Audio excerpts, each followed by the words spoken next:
po siyang code.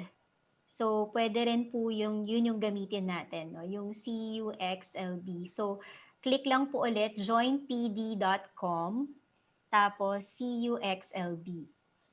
Yan po.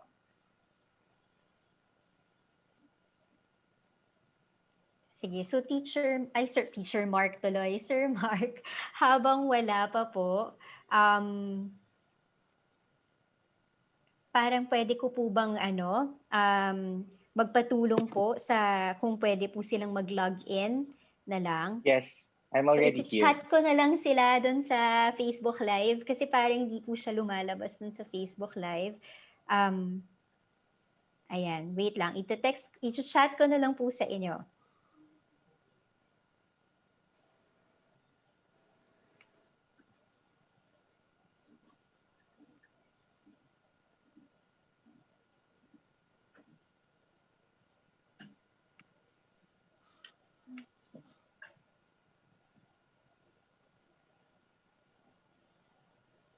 Teacher Sab, I'm here na sa peer deck, so I'm just waiting for the edits.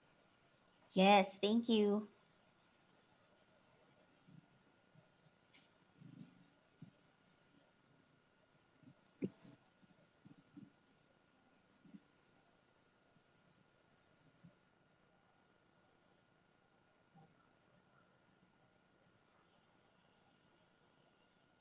Okay, sige. Okay, hayaan na lang natin. Sige. Okay, so I'll just proceed with my presentation. So, kung makahabol po kayo dun sa mga comments, habol na lang po kayo para po dun sa mga pwedeng sumali. Sali po kayo ulit. Ang website ay joinpd.com. Tapos, ang code ay CUXLB. Okay, so, sige po. Let's start na lang the presentation. Okay.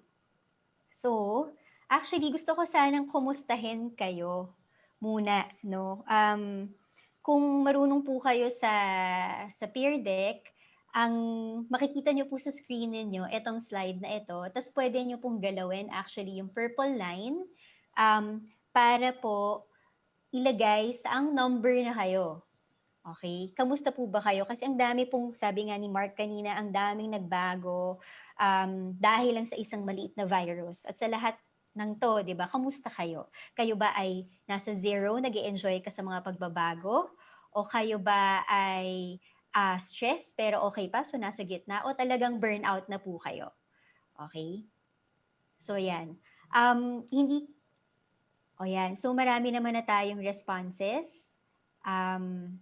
Tignan natin kung nasa na mga teachers natin ngayon. Okay. Sige, kamusta ba kayo? Okay, karamihan. So, syempre, mas makapal yung linya, mas maraming nandoon. Okay, meron na po tayong mga burnout as in nasa number 10. Nakikiisa po ako sa inyo. Parang sandabakbak na yung mga ginagawa natin at ang dami-daming kailangan gawin, no? Okay, so meron namang mga nasa gitna. So parang marami ang burnout at nasa gitna at may mga okay din naman talaga na nag-e-enjoy. Okay, so parang ito ay isang spectrum din para makita nasan ba ang mga teachers, no? So, ayan. Okay. Sige, ilalock ko po ang ating screen para yung iba nag-enjoy sa mga pagbabago, which is good. Okay? Yan. Sa presentation na to, hihingin ko lang po na maging honest po tayo sa ating sarili kasi yun yung kailangan dito sa presentation na to. Okay, so next. Pero pa akong isang tanong po para sa inyo. Yan. Sa lahat ng nagbago, sa lahat ng hinaharap mong pagbabago, sa anong pagbabago ka pinakatakot? Doon naman po sa peer deck nyo, makikita nyo po, merong kung sa type ng response. So, pakitype lang po yung sagot dun sa tanong na sa lahat ng ito, sa lahat ng nagbagong nagdaan, di ba? Sa work, sa personal life, sa anong pagbabago ka pinakatakot? Sige. So, babasahin natin yung ilan sa mga sagot. Okay? Hindi ko po mababasa lahat, lalo na kung 27 tayo, pero Wala. So yung iba walang takot. Oh, okay. Little or almost no attitude of students, job loss. Okay. Job loss. Sige, abangan natin, no? Siguro, habang naghihintay, engage ko rin si Sir Mark. Ikaw ba, Sir Mark? Ano ba sa anong pagbabago ka pinakatakot? Siguro, kung paano ko i-manage yung time ko, personal time ko, and of course yung time ko sa mga estudyante ko din. Kasi, well, currently, Sab, honestly, I'm enrolled, so ako yung estudyante. Pero kaya nga, at this point, medyo na, even if we're familiar with how technology integration goes and how to implement it in the virtual classroom, natatakot ako na na-excite mixed emotions for my friends who are in the education sector, most especially sa mga nasa paaralan talaga. Yun, So kasi yun. medyo mabigat din talaga, 'di ba? Mm-mm, Actually, mm-mm. ito valid yung sagot na 'to, eh, parang sabi niya takot siya sa death. Kasi I mean, hindi mo alam kung makukuha mo yung virus, kung sino sa pamilya mo or sino around yung makakuha ng virus. At nakakatakot yun not just for yourself, pero for your loved ones, 'di ba? Ito din, I'm anxious if the present technology or internet connectivity will really deliver um, uh, makatulong dun sa quality teaching and learning process. Natatakot din sila na baka wala na masyadong me time, no? Na parang walang work-life balance. Natatakot sila sa attitude ng mga students. Pero magandang i-elaborate po yan din, no? What about the Mhm. attitude? Is it because they're not motivated? 'Di ba? Or na balewalain lang nila, parang it's like fun lang kasi it's online, ganyan. Natatakot mawalan ng trabaho, totoo po 'yan. Kasi maraming private schools din ang nanganganib, 'di ba? At diyan papasok si Grace mamaya. And I'm afraid not to graduate in time. Kasi napaka-uncertain. Ayan, natatakot akong hindi lahat ng mag-aaral ay makakakuha ng sapat na kaalaman ngayon dahil sa hindi pantay at sapat na materyales sa iba-iba nilang estado. Tama, kasi more than ever nararamdaman natin yung inequality in terms of education. Ramdam natin ngayon, dati ang problema namin sa access ay yung bata hindi makapunta ng school kasi napakalayo ng bahay. Pero ngayon, malapit na lang ang bahay, pero kung wala siyang cellphone, hindi siya maka-connect sa internet, hindi pa rin namin sila maaabot. 'Di ba? So parang lalo pang lumaki yung gap. Yun, chill lang, okay? Congratulations to you, embracing and enjoying lang yung mga pagbabago.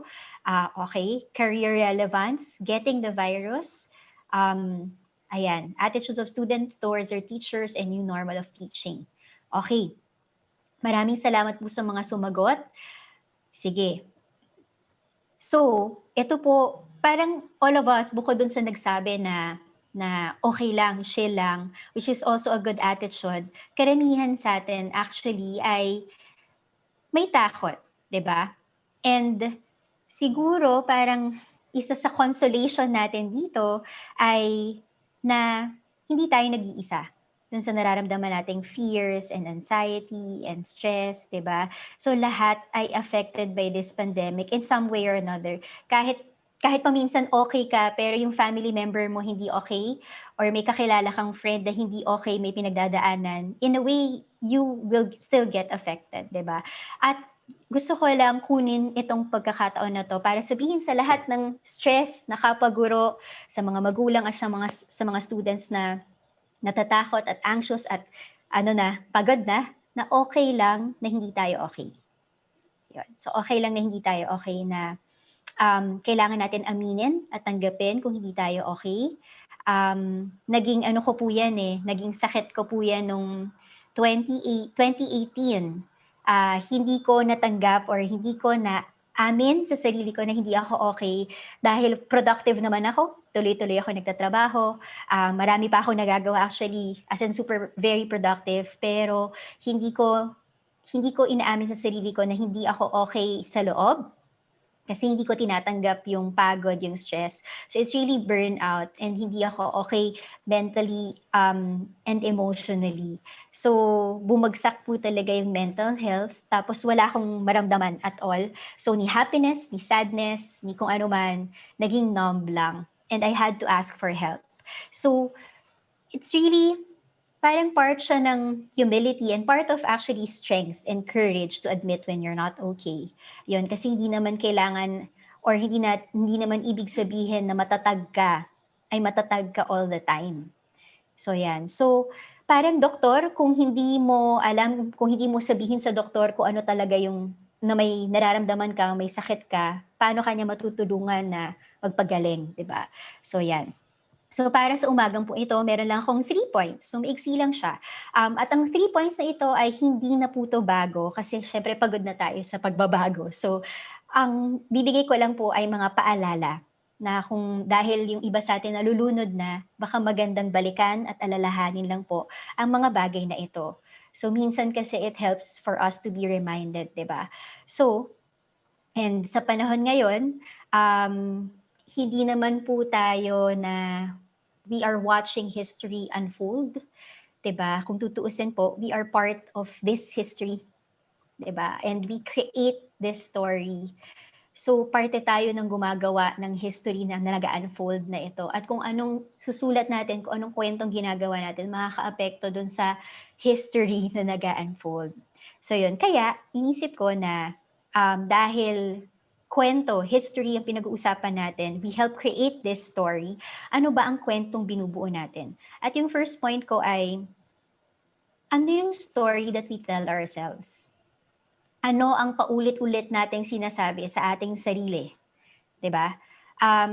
Alam ko pagod na kayo o baka sawa na kayo na marinig ang growth mindset, pero balikan lang natin siya saglit, 'no? Kasi ito yung mga kailangan natin balikan. Ano bang sinasabi mo sa sarili mo?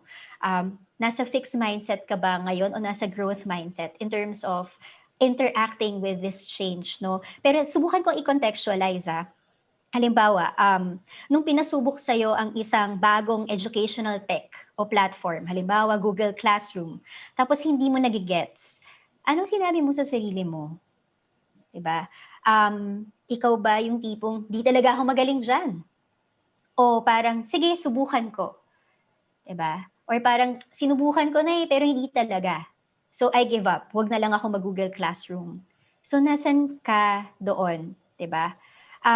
Or nung gumawa ka ng module or activity sheet tapos binigay mo sa supervisor mo tapos nandamakmak yung feedback, ang dami pinapabago sa'yo, anong sinabi mo ulit sa sarili mo? "Kasi naman, 'di ba?" Or ayaw mo na lang, or parang, "Di kasi talaga ako magaling dito, napilitan lang ako, eh." Or tinake mo ba yung feedback na yun, yung criticism na yun, and then inisip mo na, "I will learn from this, paano ko 'to papagandahin?" 'Di ba? Yun yung, I ignore negative criticism o I learn from negative criticism. When I fail, I'm no good.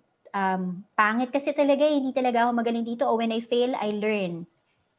So, another example, nung may sinubukan kang bagong idea para sa klase mo pero hindi nag-work, 'di ba? Nahirapan kang i-implement, halimbawa, gumawa ka ng classroom videos, bumili ka pa ng ring light mo, ng lapel mic, ganyan-ganyan, tapos biglang hindi siya nagwo-work, hindi mo alam paano mag-edit, ganyan. Anong sinabi mo ulit sa sarili mo, 'di ba? Na, I'm frustrated, I give up, 'wag na 'to, balik na lang ako dun sa dati." O 'pag na-frustrate ka, do you persevere? 'Di ba? Pero tignan din natin, may bago kang idea for a recipe naman, hilig mo talaga magluto, 'di ba? Um, Ano kayang attitude mo dun nung hindi hindi successful yung unang luto mo? Kasi posibleng in some aspects of your life, nasa fixed mindset ka, pero in some aspect, growth mindset ka naman. Kasi hilig mo ang magluto, um, ikaw naman, "'Di sige, next time ulitin ko ulit. Ay, dapat pala 2 itlog yung nilagay ko para dun sa baking pan or something," 'di ba? So 'yan, nung sinubukan mong turuan ng anak mo tapos 'di niya nakuha, ano yung sinabi mo sa kanya, 'di ba? Kasi baka naman din para sa'yo, ikaw may growth mindset ka, pero naipapasa ba natin 'to sa mga anak at saka estudyante natin? So 'yun, so anong kuwento ang paulit-ulit na sinasabi mo sa sarili mo. So, paulit-ulit mo bang sinasabi, "Hindi ko 'yan kaya, hindi ko 'yan kaya, hindi ko malalaman yung bagong technology na 'yan." 'Di ba, nakaka-stress yan masyado, 'wag na. Okey, so nasaan ka, nasaan ka? So, yun yung ating fixed mindset or growth mindset, 'di ba? Pero sa totoo lang malaki pong bagay kasi yung growth mindset para malagpasan natin ang pandemic kaya siguro paulit-ulit natin 'tong naririnig. So, ang growth mindset po iba rin po 'to sa confidence lang, yung sabihin mo sa sarili mo, "Kaya ko 'to, magaling ako, ta's go." Okey din po yun, pero 'pag sinabi nating growth mindset, it's really confidence and belief in yourself. Pero meron siyang pag-amin sa mga bagay na hindi mo pa alam or meron siyang pagtanggap sa mga kailangan ayusin mo sa sarili mo. So yun, so may mga parte sa buhay natin na hindi hindi tayo nasa growth mindset, may parte sa buhay natin na na may growth mindset din tayo. So hindi ito yung parang, na-develop ko na yung growth mindset tapos in all aspects of your life may growth mindset ka na. Kasi papansinin natin minsan nahaharap tayo sa mga pagkakataon na bigla tayong nafi-fixed mindset. So magandang balikan, ano yung mga fixed mindset triggers po ninyo? Saang mga pagkakataon yun? Tas yun po yung tutukan natin 'no, para i-break natin yung cycle ng defeatist attitude na patalo tayo mismo sa ating sarili, 'di ba? So yan. So, um, yan. Tignan naman ito ang mabibigay sa'tin ng growth mindset, the power of yet. Yan, the power of yet. So, yung power of yet sa Tagalog, pa. 'Di ba? So kunwari may nanligaw sa'yo, hindi pa kita kayang mahalin. Parang binibigyan mo pa ng pag-asa yung manliligaw mo, 'di ba, na may chance pa siya. At yun din yung nabibigay sa'tin ng growth mindset na hindi pa, may chance pa. Pero hindi rin 'to yung complacent o wala kang gagawin kasi, "Ay hindi ko pa alam, eh." So, okey lang. Ito yung hindi pa, kasi tinatrabaho mo pa lang. So, minsan 'di ba, sa personal lives natin hindi pa natin alam yung mga bagay-bagay, pero 'pag sinubukan at inaral natin, natututunan natin eventually. Ito po yung lagi kong sinasabi sa mga estudyante ko na, kung bumagsak ka ngayon sa isang quiz, ano bang sinasabi nun sa'yo? Sinasabi ba nun sa'yo na hindi ka na kaagad magaling sa subject na 'to o sinasabi nun sa'yo na hindi mo lang pa naintindihan yung subject na yun o yung topic na inaral natin. Pero kung inaral mo at naintindihan mo, tingin mo makakakuha ka ng mas mataas na quiz score? Siyempre, oo. Kasi sinubukan nating intindihin. So, yun lagi yung sinasabi ko sa students na it's really, giving yourself a chance to learn more and to understand better. Yan. So, okey lang na hindi pa natin gamay ito. Okey lang na hindi pa natin gamay ang mga nangyayari ngayon, lalo na sa'tin mga co-teachers na magsa-start ng August 24, 'wag natin i-expect na gamay na po natin 'to agad. Okey lang na sinusubukan pa lang natin, 'di ba? Yun, so let's be kind to ourselves also. Okay. Second point, the story we tell each other. Paano ba natin sinusuportahan sorry. Paano ba natin sinusuportahan ang isa't isa? Yan.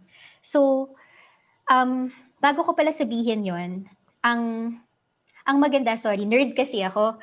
So, gusto kong aralin lagi ang neuroscience 'no, kasi, 'pag nagtuturo ako kino-combine ko yung neuroscience, yung mga elements and mga findings ng mga scientists about learning and yung evidence-based teaching. Tapos yun yung pinapasok ko sa strategies ko.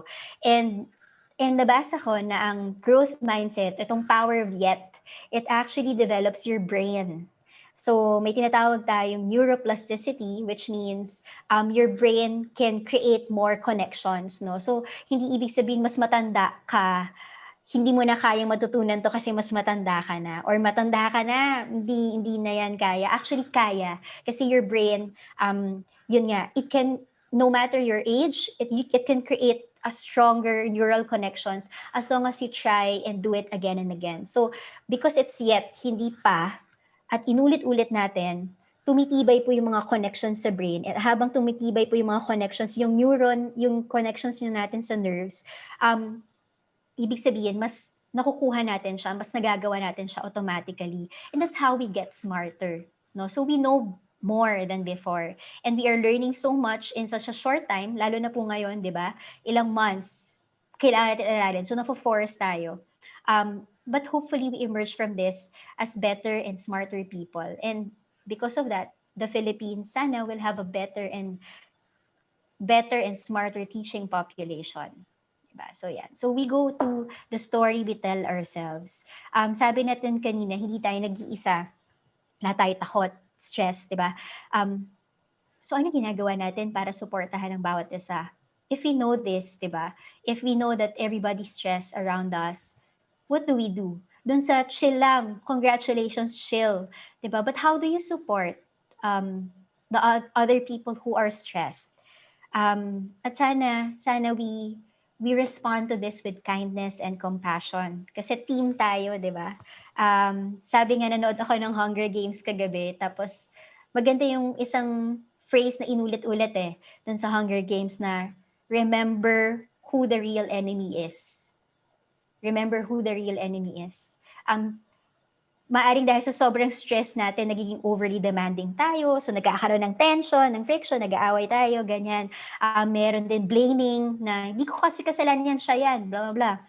Meron namang mga tao ng ang kanyang reaction ay akuin na lahat. Ako na nga lang, kasi ganito ganyan, ganyan, di ba? So iba-iba tayo ng reaction, pero balikan lang natin na sino ba talaga yung kalaban natin dito? COVID-19 yun, hindi yung isa't isa. 'Di ba? May kinakalaban tayong virus at gusto natin 'tong kalabanin, using, 'di ba, by continuing what we're doing, by planning well, by working together. So 'yan. Let's talk about praise and empathy, kasi these two things can probably help us support each other. Kasi halimbawa, praise. When was the last time you were praised? Kailan ka huling nakarinig ng papuri? O kailan ka huling nagbigay ng papuri? Iniisip natin, pag sabi natin praise, giving praise, iniisip natin as teachers, we give it to our students. Pero di ba ang sarap po nung pakiramdam, kahit adult ka na, kahit gaano ka nakatanda, to hear somebody praise your work. So, wala siya sa age. I think praise can actually uplift us or uplift the people around us. Yun. Parang kailangan din po natin, siguro para sa mga teachers po na nakikinig, paano ba mag-praise effectively, no, dun sa mga bata, lalo na, or kahit sa isa't isa. Ang sabi po ni Carol Dweck, siya yung nakaisip ng growth mindset. So babalik ko dito kasi connected si growth mindset kay praise. Sabi niya, we should praise the effort. Maraming may alam na nito na hindi yung mismong, oh, very good, talagang dapat specific, di ba? Na, oh, you tried your best, ganyan-ganyan. Pero sabi niya, mali din yung parang token lang siya, na parang consolation prize na pinuri ka dahil sa effort mo. Pero pangit naman talaga yung outcome. Sabi niya, ang totoong praise o ang effective na praise ay kung pinuri mo siya at nag-result yon sa progress o sa better outcome. So mas maganda daw po kung i-tie in natin yung effort, yung pag-praise ng effort doon sa outcome. Ano yung ginawa mo that led you to have a better outcome? So yun yung makakatulong. Even for ourselves, 'di ba? We have to stop and think kasi hindi lang naman siya binibigay sa iba. You can give praise naman to yourself at hindi yun kayabangan kasi you have to acknowledge your accomplishments din. Pero you have to stop and think, ano yung ginawa mo kaya naging maganda yung isang bagay. Kasi pwede mo yun ulitin ulit. So yun yung ano. So when we encourage our co-teachers, when we encourage each other, baka magandang yun din siya. May ginagawa ko sa class ko before na which I found to be very effective. Every after quarter, pero ginagawa rin to ng ibang teachers talagang inuupo ko isa-isa to talk about their grades. So pinapakita ko yung grades nila. Grade 6 po to Tapos tinatanong ko, ito yung naging takbo ng grades mo. Anong nangyari dito? Bakit mababa to? Ano sa tingin mo ang dapat gawin? So actually feedback, is also important. So ipe-praise natin, "Okey, very good yung ginawa mo dito, pero ano yung very good dun?" Ah, "Ma'am, ano po kasi nung sa quiz na 'yan, nagpaturo po ako sa kaklase ko at ni-review ko po on my own." Okay, very good yung nagpaturo ka at ni-review mo on your own kasi yun yung dahilan bakit ka nakakuha ng perfect score. So, connecting it to the outcome. So, hindi lang siya very good, 'di ba? Very good perfect score, pero very good kasi ito yung ginawa mo kaya naging ganito. So, 'yan. So, um puntahan din natin yung empathy at mabilis lang 'to 'no, kasi yung empathy alam naman natin na it's putting yourself in other people's shoes and that's how we can support each other.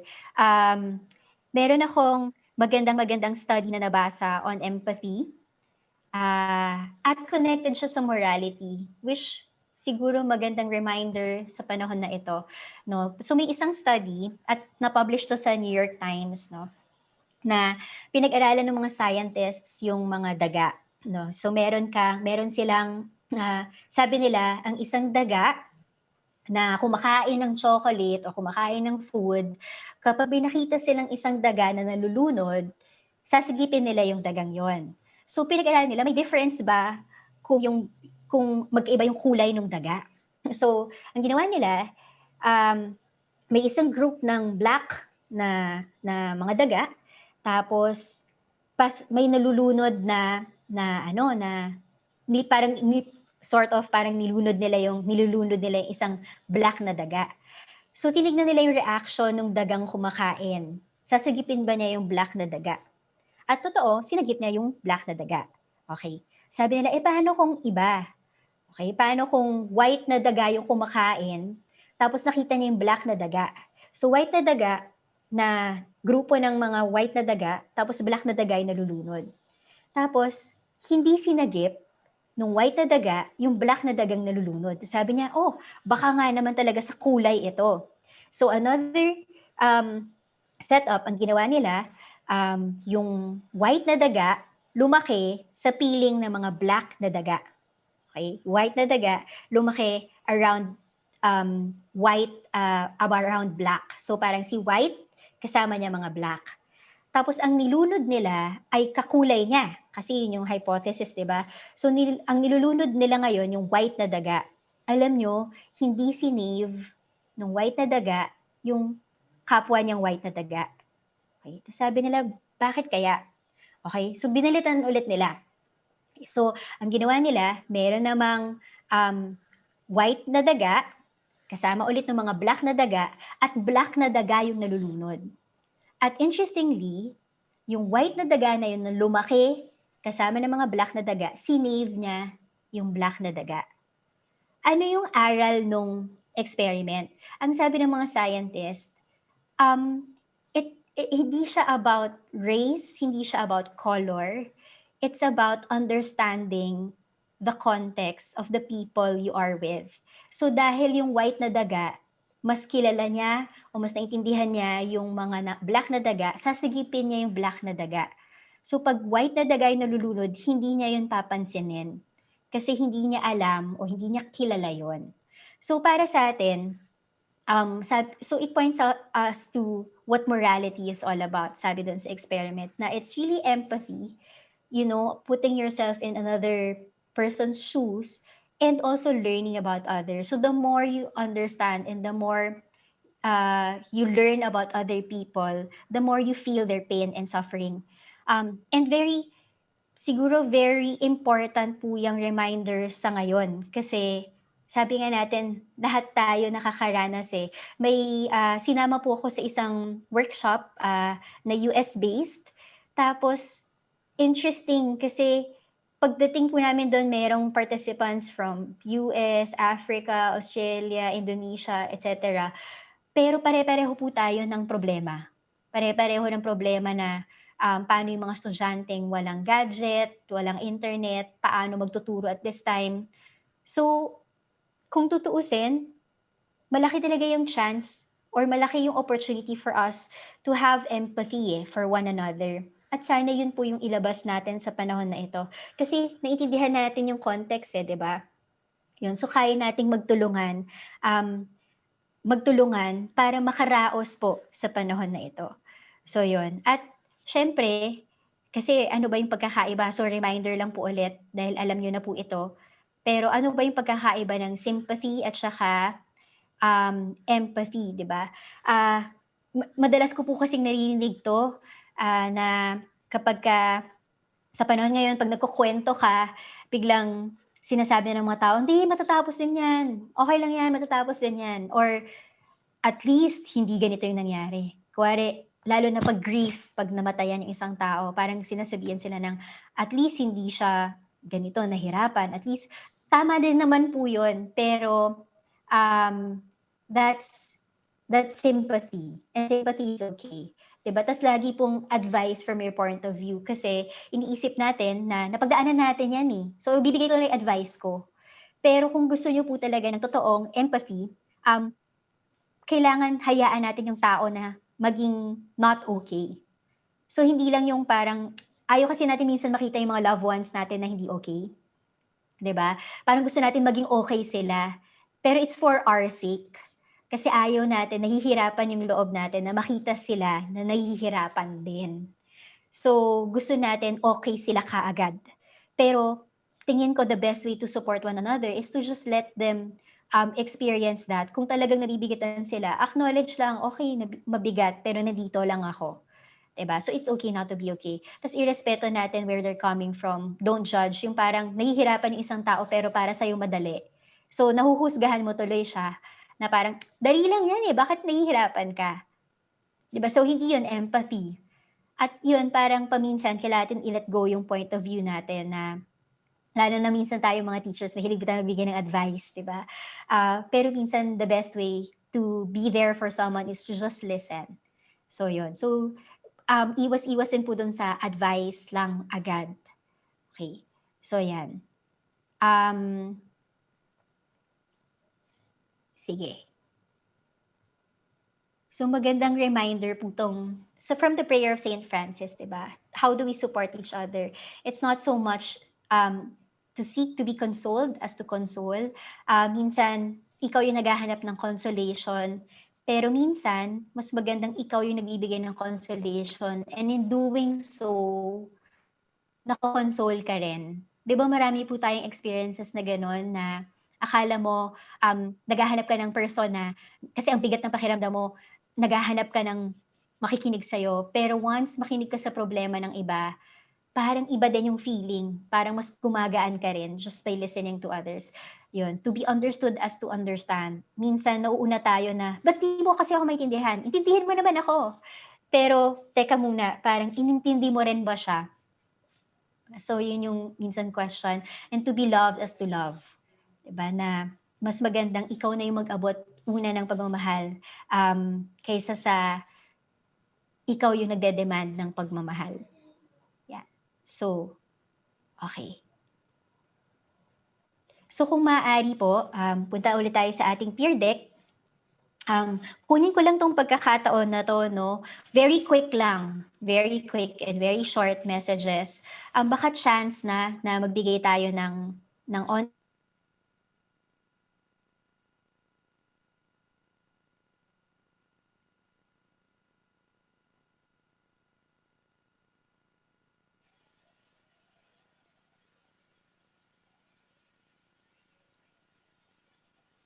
I think in your peer deck, we have to send a message of praise or empathy to the other teachers. So those who are logged in the peer deck, mga kasamang teachers, mga kaguruan, we have to make sure that we put our messages there. So if you are in the peer deck, please make sure that you type po yung message natin sa ating mga teachers. So send a message of praise or empathy to the teacher. So I'm also logged in here. We can easily put their positive messages. What is your message po para sa ating mga kasamang guro?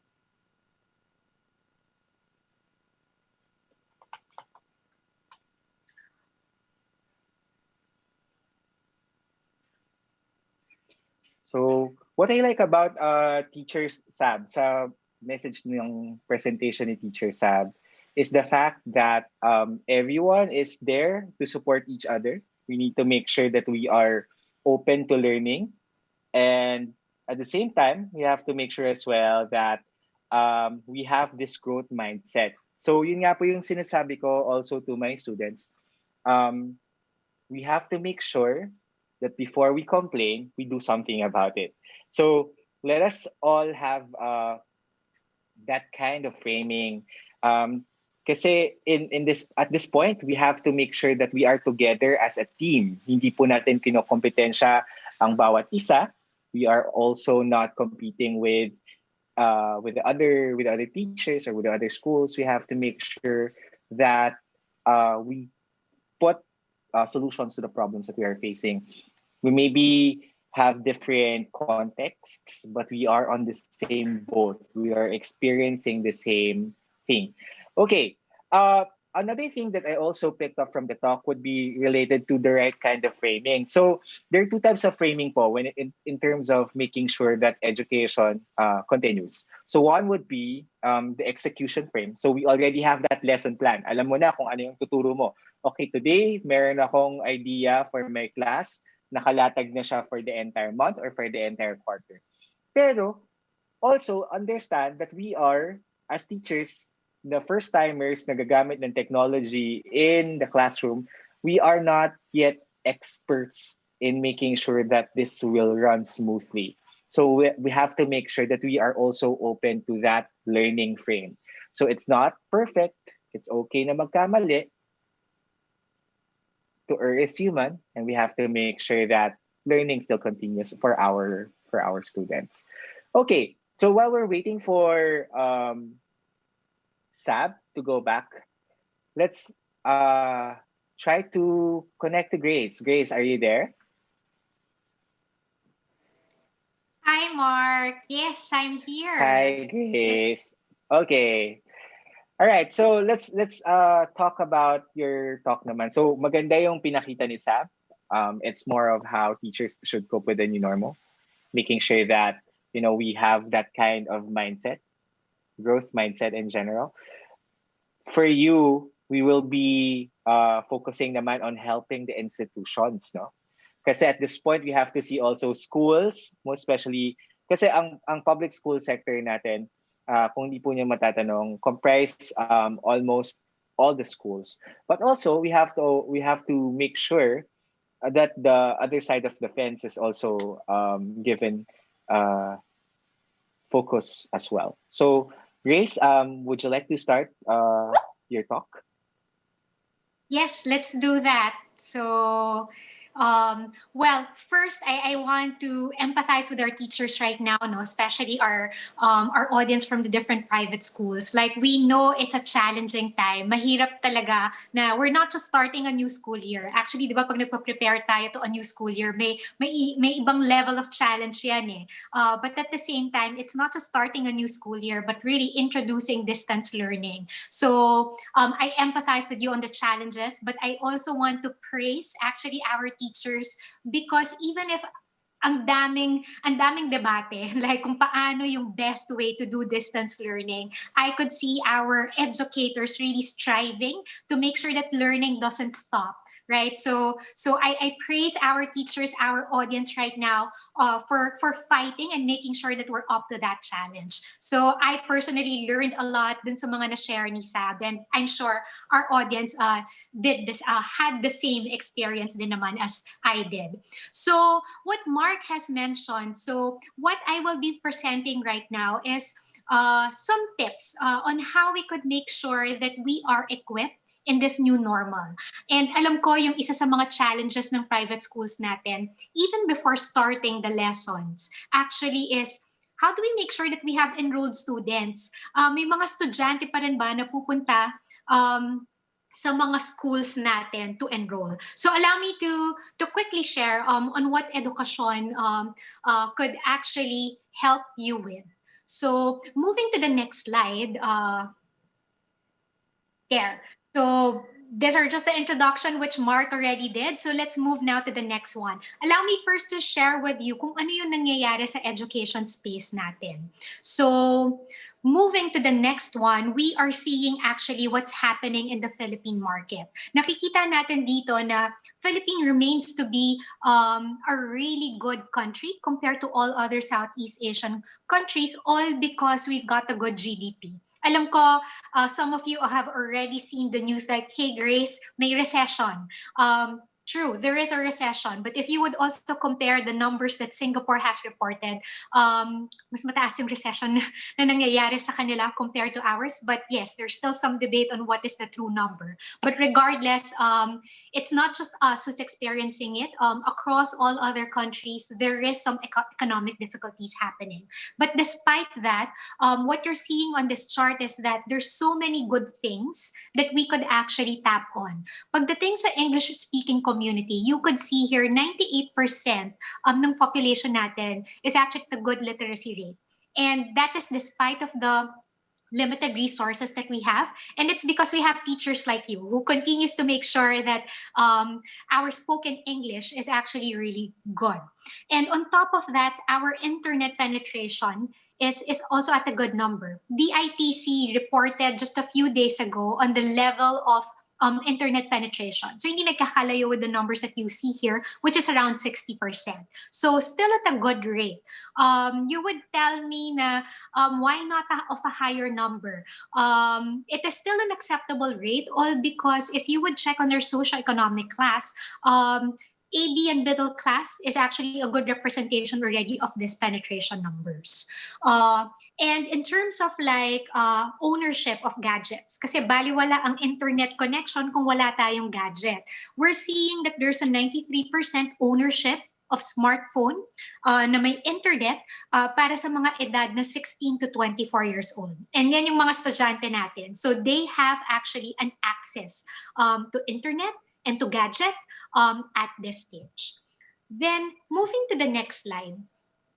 What's happening exactly pagdating naman sa education? So on the next slide,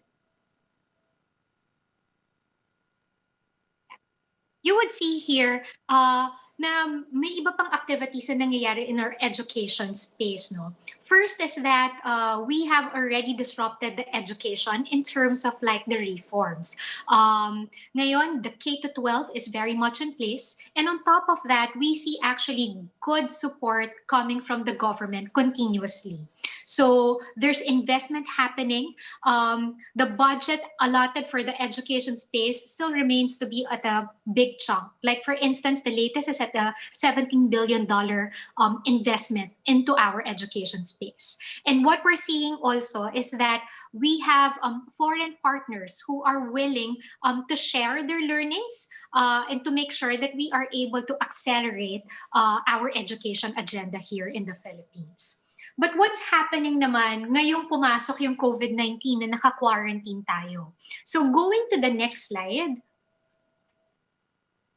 makikita natin dito kung ano yung ginawa ni COVID-19 in our education space. One is, there's a shift to a new academic calendar. So nag-delay tayo, all because we want to make sure that we are prepared for this new way of learning.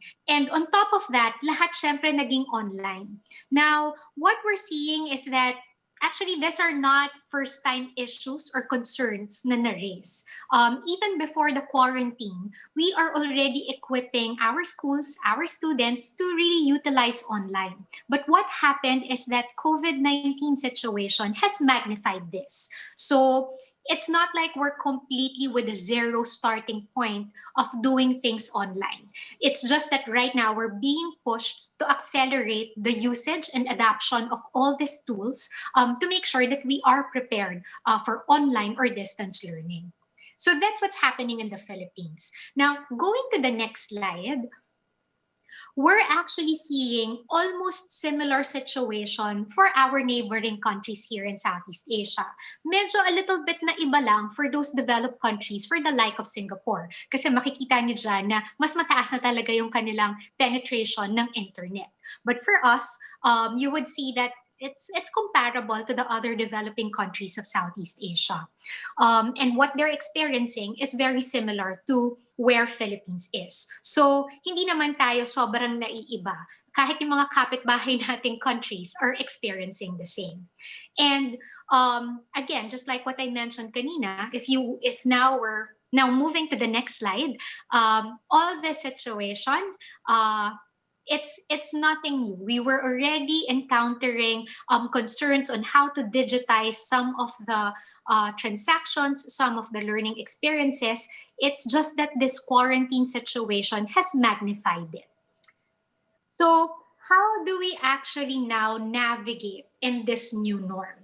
So, kanina, we've learned with Sab on what should be the kind of mindset that we should be managing. Now, for this particular section, allow us to share with you on how we could actually still have that engagement with our students as they choose the schools, kung saan sila pupunta during this, for this new school year. So moving to the next slide, these are actually the factors that the students are considering now pag namimili sila ng school. Before the quarantine, we saw this to be the similar set of factors or decision factors pag namimili sila ng school. At first, we thought, especially when the quarantine started ng late March, we had an hypothesis that students may be looking at jobs na agad instead of like going to school, especially for our senior high school and up. All because they could see in their parents na, okay, there might be some job security concerns. And we thought students might be looking more for jobs instead of like, I want to enroll myself to a school. But what we found out with all our interviews sa mga estudyante and with actually their interaction on our website, they continue actually to look for schools. And the reason behind that is because they want to make sure that ready pa rin sila to the new norm when it comes to careers and when it comes to work. And you would see here on that list is that these are still exactly the same factors that they look at pag mamimili sila ng school. So, you would see here on the list, nandyan pa rin like anong kurso yung kukunin nila, magkano yung tuition fee, how is the quality of the instruction, and what's the life like. No? So, all those factors didn't change, but obviously the expression of these factors became more specific to an online experience. Moving to the next slide, yung isang nakita rin namin, and I'm sure all of us have witnessed this, a lot of our private school students have shifted now to public schools. And why is this so? And ito yung mga factors na nakita namin. First, on the student side, there's a rise in unemployment na nangyari, right? All because some jobs were lost because of this economic situation. And of course, with the tighter budget, some families have already resorted moving their kids from private school to public school. And because of the additional cost na they have to provide gadgets to their kids, it was just difficult for some families. There's also something happening on the supply side, which is actually our schools. It's not just about tuition fee that parents have a concern of. Nakita din nila ang concern na meron silang capacity and capability na dapat tingnan sa mga schools. Kaya ba ng eskwelahan, even for the private schools, to really do an online or distance learning? And totoo ba na may matututunan yung mga anak nila na same caliber pag yung anak nila nasa loob ng isang classroom? So those were the kinds of thoughts that parents have, no? That's why it was just a natural reaction for most parents to say and consider na, I think it's okay to bring my kids to public school. So that is what's happening. So for the succeeding slides that I'm going to share, how do we make sure that tayo in the private school are able to keep our enrolled students, right? First, yung enrolled students natin last school year na mag-e-enroll pa rin sa atin this coming new school year. Alam natin, medyo maraming last minute na nag-e-enroll. Also, what we want to find out is paano rin tayo makakakuha ng mga bagong estudyante for your private school this coming school year. So, going to the next slide, tingnan natin ano ba yung naging specific na concerns nila. First is, sabi nila, bakit hindi nakikita ng mga parents na ang distance learning is as valuable as learning inside the traditional classroom? So we started observing more yung reactions at behavior ng parents natin and also the students. And you would see here actually different reasons na sinasabi nila.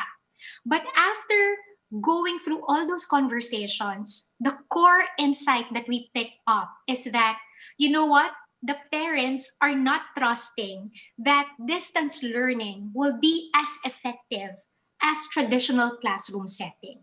So that's why it was okay for some parents to justify na hindi ko na lang i-enroll yung anak ko sa private, okay lang mag-public school kami. Kasi hindi naman ganun ka-quality yung learning na mangyayari.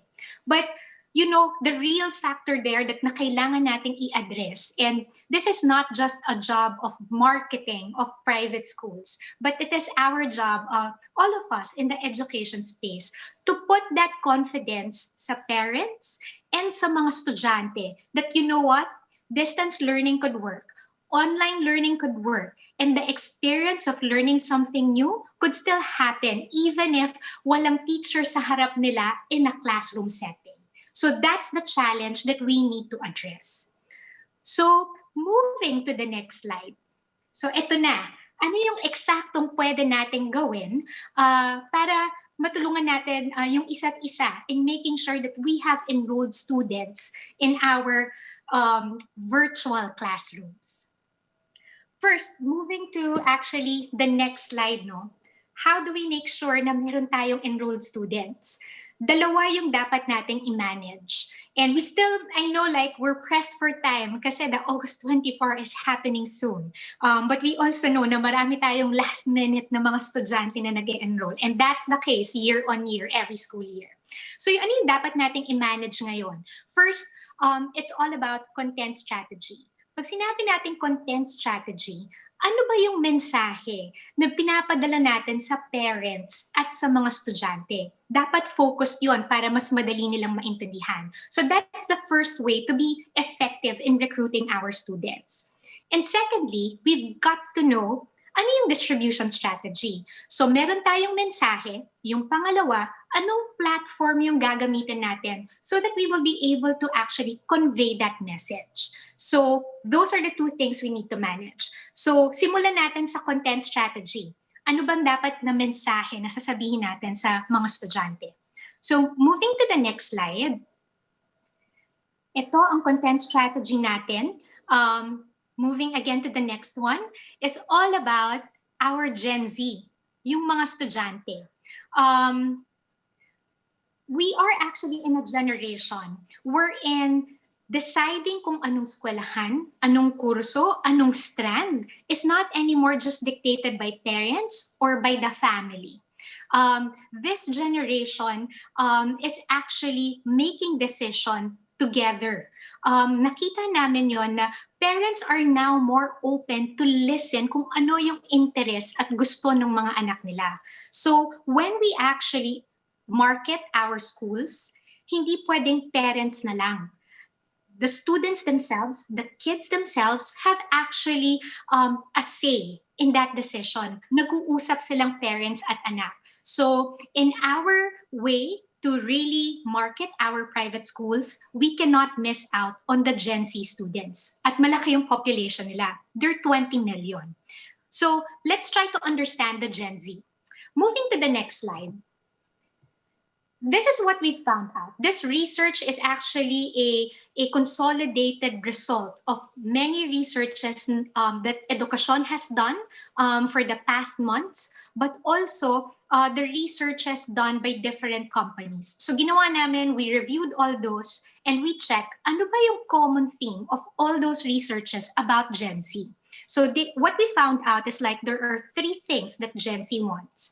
First is like they want to be independent. Very common, right? Especially for teenagers. So yes, they want independence, but you know what? Ang ganda ng definition ng acceptance sa kanila. Acceptance is not just actually being in a group. For them, acceptance is they could be themselves and still belong in a group. So nandun yung parang individuality talaga nila that really comes out. And the third one, which I personally I was touched personally, like reading through this third thing that they want. You know what? Our Gen Z Filipino students, they continue to dream. And yun yung nakaka-excite because it means that they have so much hope and they really want to get to that success. Now, this research is actually before the quarantine. And so yung question namin, are the Gen Z students still wanting all these three things ngayong nakakulong sila sa kanilang mga bahay? So we continued checking on their behavior in our social platform and even in our social assets. So this is what we actually found out. So moving to the next slide. Same questions yung tinanong pa rin nila sa amin. Gusto nilang malaman saan sila mag-aaral, anong klase ang dapat nilang pag-aralan para pagka-graduate nila, they will be relevant to the working society. They want to make sure na there's still a career. Kasi baka nag-iba na yung demands ng work ngayon and they want to make sure relevant na yung aaralin nila for that. And of course, together with that, nakatie up talaga yung career. So those are the things actually na nakita namin and those are the items wherein they wanted to have more guidance on.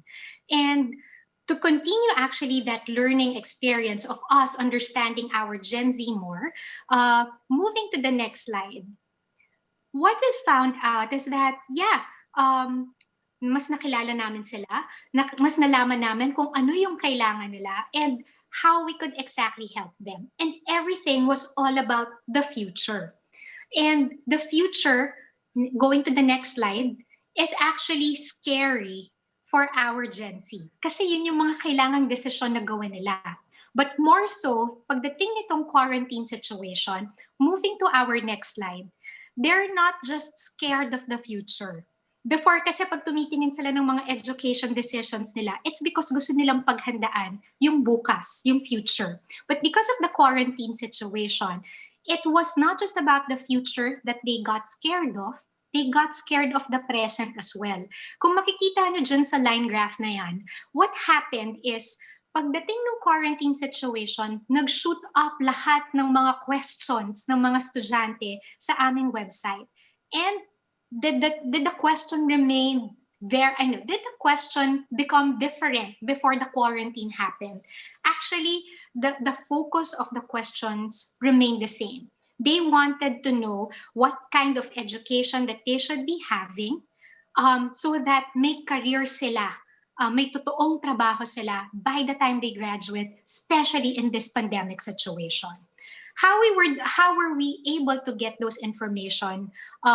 We actually looked into different platforms. Going to the next slide. So we had our social platforms. We asked questions on different angles and facets of their life right now and even in their education experience. And what's nice actually is, may mga concerns sila, but one item that struck us also in one of their responses, we really are a nation, practices and showcases strong faith. And even if hindi namin actually pinrump yung mga bata na let's talk about God, let's talk about faith in this situation. We just asked them kung kamusta sila. And majority of the responses of the students were still giving a positive response. Like they gave us like an overview that they are still hopeful that it could be better. And that's the kind of information we picked up on our social sites. Now, pagdating naman sa website, so moving to the next slide, this is the website of Edukasyon, which is very focused on schools, courses, scholarships. And what we found out here is that the behavior na meron sila on our site, the students continued wanting to know more about what are the different learning opportunities for them. So again, our students, yes, it's a scary situation, but their fight and their dream to be equipped, to be very good learners are still present. So that's what we've observed. So going to the next slide, knowing na ito lahat yung na-pick up natin na information, no, paano tayo magka-craft ng relevant message pagkakausapin natin yung mga future nating mga estudyante na mag-e-enroll sa atin? Two things. First is, let's talk to our Gen Z students. Here, we have to highlight sa kanila na learning is going to be beyond academic requirements still, kahit online siya. Before the quarantine, one of the key things na tinitingnan din ng mga estudyante pag namimili sila ng school, first is student organization. Gaano ba ka-active yung mga clubs tsaka student orgs ng school na ito? So tinitingnan nila yon because obviously that's going to be their student life and their social life as well. Then second na tinitingnan din nila is facilities. Ano bang facilities ng school? Bukod sa classroom at library, maganda ba yung kanilang theater or auditorium? Maganda ba yung kanilang sports facilities? Those are the common things kaagad na hinahanap ng mga estudyante when they are actually in our website. Now, our job now is paano natin ma-replicate yung mga experiences na yon online. So when you speak about your school, when you encourage students to come and check out your school, dapat ma-highlight pa rin natin online na first, may mga student orgs pa rin kayo, na meron pa rin mga clubs na pwedeng maging active yung mga bata bukod sa academic everyday learning. And second, which is going to be a challenge but it is digitally possible, may mga hangout locations ba online na pwedeng puntahan ng mga bata? Ngayon, alam natin nasa TikTok sila, nasa Kumu, pero how could we create that digital social space wherein it could still be a learning environment, pero in an informal way? So that's the one that we need to actually communicate to our Gen Z students. Ano naman yung dapat nating i-communicate sa parents? First, highlight nyo na equip kayo to really do digital learning. Highlight what are the tools that you're using. For some of you, siguro, it's actually blended. Dahil blended, meron din kayong mga handouts and printed books, materials that you are going to distribute. Pag naririnig yan ng parents, nakakampante sila. Alam nila, the school is equipped, kaya na nila mag-distance learning. That's one. Second is, this is not a direct message na nakasulat sa mga communication nyo, but it is the experience. The experience that they will have as they talk to you online will give them a glimpse kung kaya nyo talaga na mag-distance learning, mag-online communication. Because that customer service is a reflection on a reflection kung ano yung pwede nilang i-expect pag nag-start yung school year. So, wag natin pabayaan yung email ninyo, yung chat box ninyo sa inyong website. Pag nagpapadala sila ng actually mga tanong, mga queries online, giving them a fast response is giving the parents a glimpse that you could manage your digital world. So those are the two things actually that is going to be your relevant messaging for your future and current students to believe that this private school is ready to go distance learning. Now, moving to the next slide. These are just actually samples of how we are using those messages and bringing it to the platform. So these are just example of our posts that we put on our social sites, social accounts. No? So there's an everyday education communication. And moving to the next slide is the things that we actually help our students para mas maging maganda yung learning experience nila at home. So those are actually the things that you could manage pagdating sa content na yung messaging natin basically for the students and for the parents.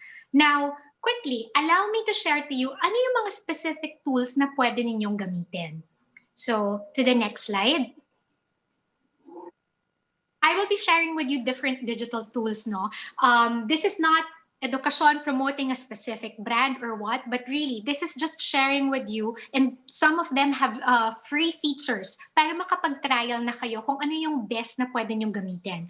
In terms of publishing, this is one way that you could speak to your students and to your parents. Yung mga email newsletter natin. So this is actually the different platforms that you could use. May free services din sila. So go ahead, use it para masimulan nyo na yung pakikipag-usap sa inyong mga future or current enrollees.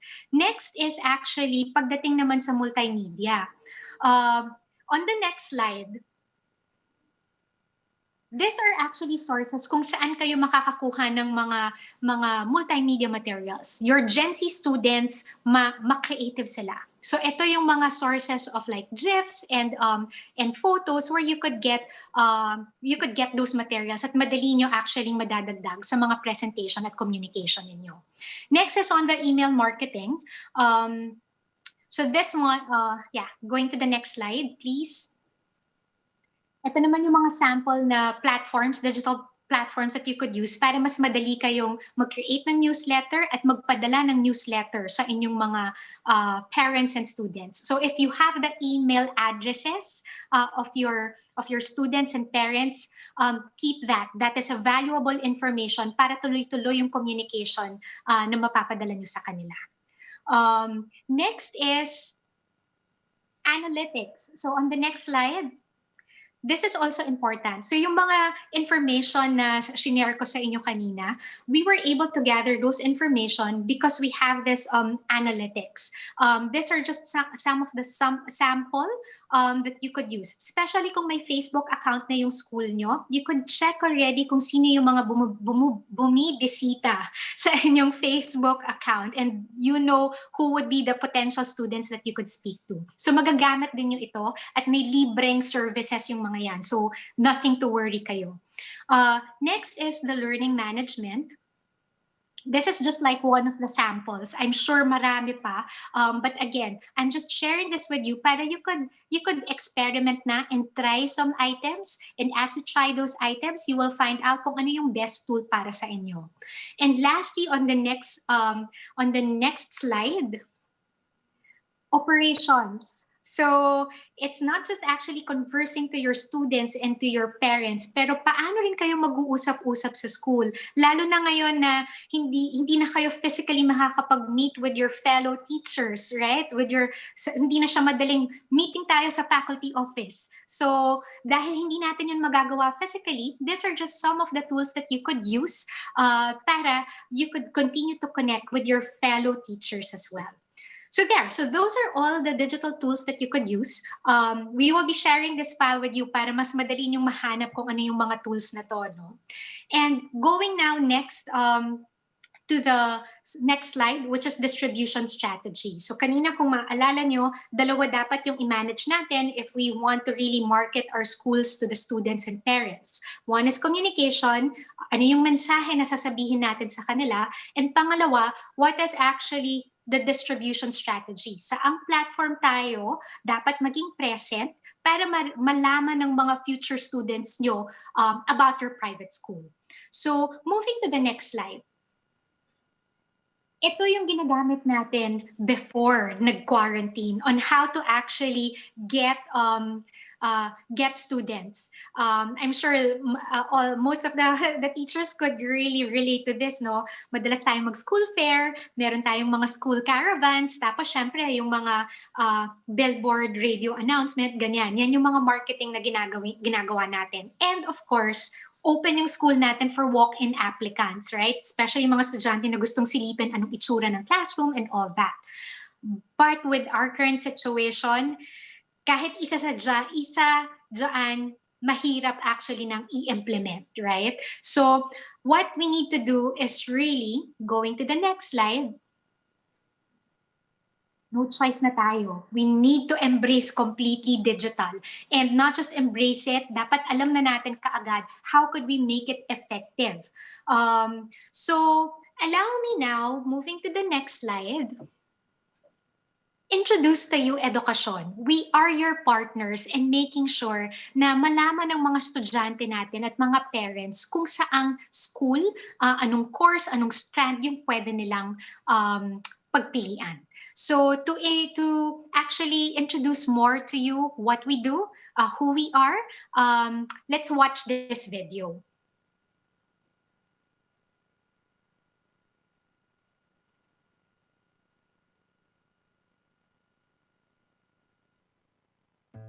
We realize that high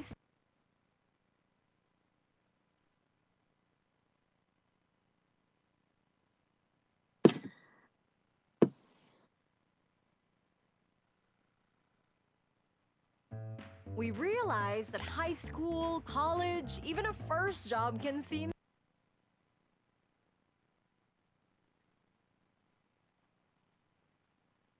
Okay. See.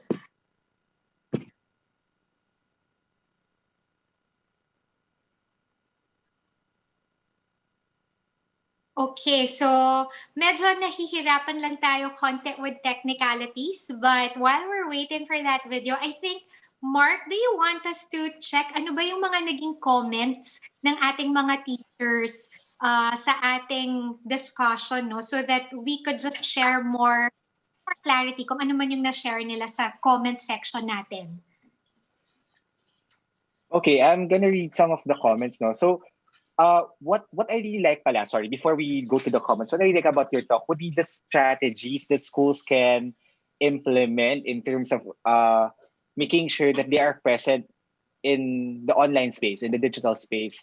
So, this is not only applicable doon sa, ano natin, doon sa, what do you call this? Sa private schools natin, because even our public schools, they also maintain social media accounts.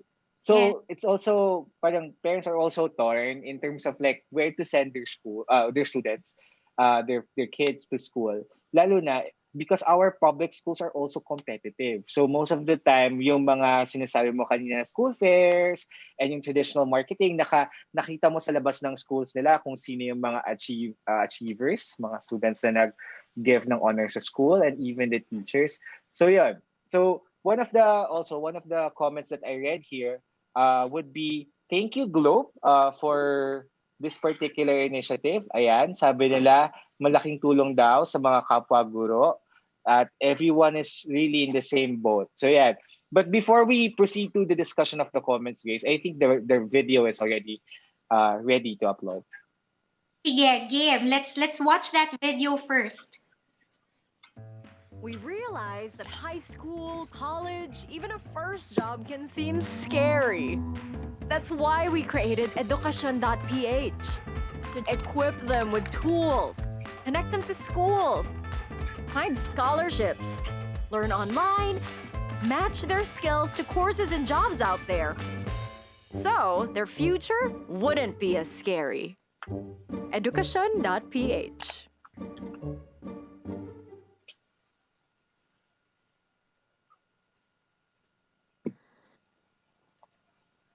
Siguro at this point, we can call in Teacher Sab na ulit, no? Sab, are you there na? Yes, I'm back. I'm so sorry. Hello. Not my day. It's okay. It happens. Ito na yung pinaka-example natin sa mga teachers, no? Yeah, it happens talaga. So, sa lahat po ng mga nanonood na teachers ngayon, do not be afraid in making sure that these types of technical glitches, itong mga nangyayari sa atin ngayon, is something that could also possibly happen sa mismong virtual classroom nyo or sa mga classes nyo. Kasi may mga schools tayo na nag-virtual learning, nag-digital learning, nag-online blended, meron naman talaga na modular. So these are some of the things also that we need to consider. So normal lang po yan. Again, sabi nga ni Sab kanina, growth mindset, hindi naman talaga perfect pa.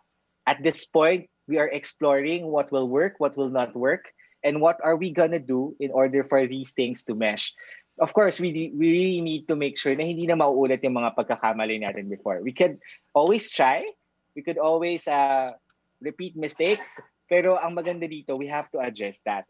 Also, for Grace naman, yung distribution and content strategy for schools, these are some things that may be new for our administrators and our, I don't know, our teachers. Kasi most of the time nga, as I was saying kanina, yung mga pictures ng mga best students natin nandun sa labas ng schools, yun yung sa private schools and public school sectors natin, no? Makikita natin kung sino yung mga achievers doon sa school. So, the good thing about this is that at this point, everyone becomes equal in terms of making sure that, lahat tayo naka-digital, lahat naman pwedeng ma-promote ang school. It's up to the institution also on how to fully utilize all these techniques, all these gadgets, all these, say for example, applications and materials. Um, Sab, question pala. In terms of making sure that you have growth mindset, or how do you put your, parang, how do you phrase it? Considering that teacher, bago siya, 30 years of teaching experience, but everything is new for her. Possible pa rin ba daw ba na magkaroon ng growth mindset?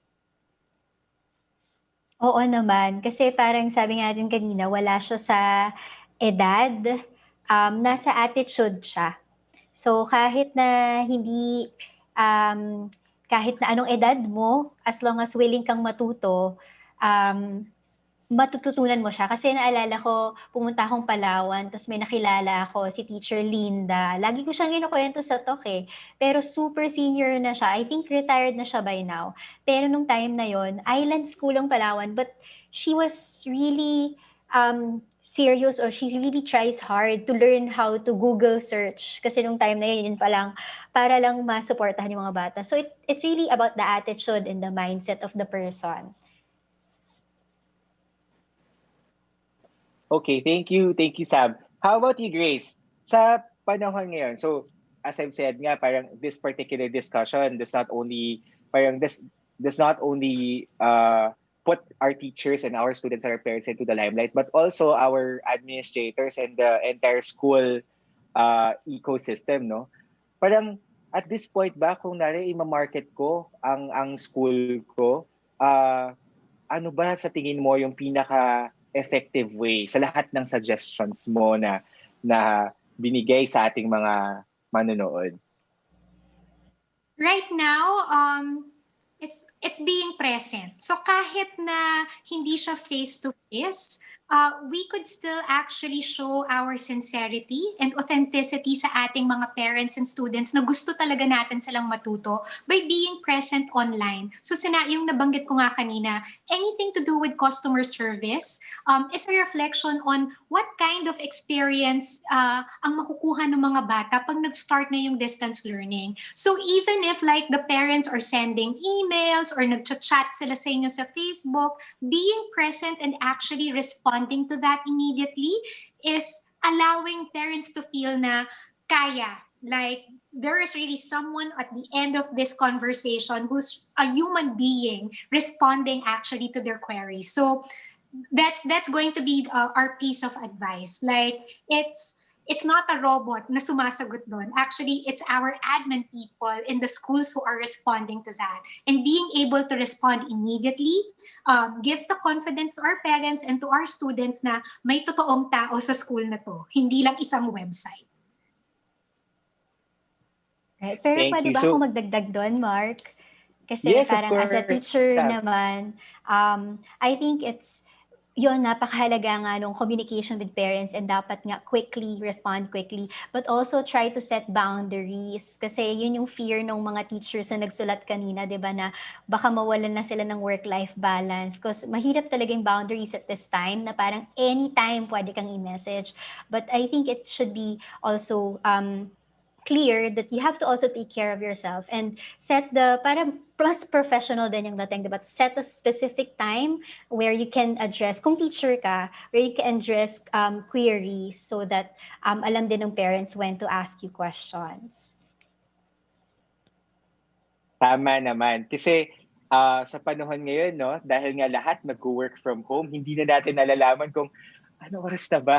Tanghalian na ba? Because we're so swamped. Unlike before na nandun tayo sa classroom or nandun tayo sa office na oh, lunch break, let's go out. Oh, lunch break, kumain muna tayo, sa faculty room pupunta tayo. Ngayon kasi parang susunod-sunod na meetings, sa susunod-sunod na classes, and this is not only for the public school sector, but also yung mga nag-open na private schools, hindi na nila namamalayan na meron na pala susunod na klase at wala na silang oras para sa mga sarili nila. So, I totally agree with Sab. Kailangan alagaan natin ang mga sarili natin, and at the same time, of course, make sure naman sa part ng students and the parents, we have to put also that kind of boundary. Kasi hindi naman po tayo 24/7 all the time. You have to put also ourselves in the shoes of our teachers and make sure na, si teacher ko, meron din siyang anak. Si teacher ko, meron din siyang family na kailangan din i-attend.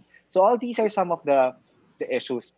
But one of the questions that I'd like to ask before we end is, in terms of psychological safety, since we're talking about this already, and this goes to you, Sam, how can teachers assure each other that the environment is safe for themselves and also for their students?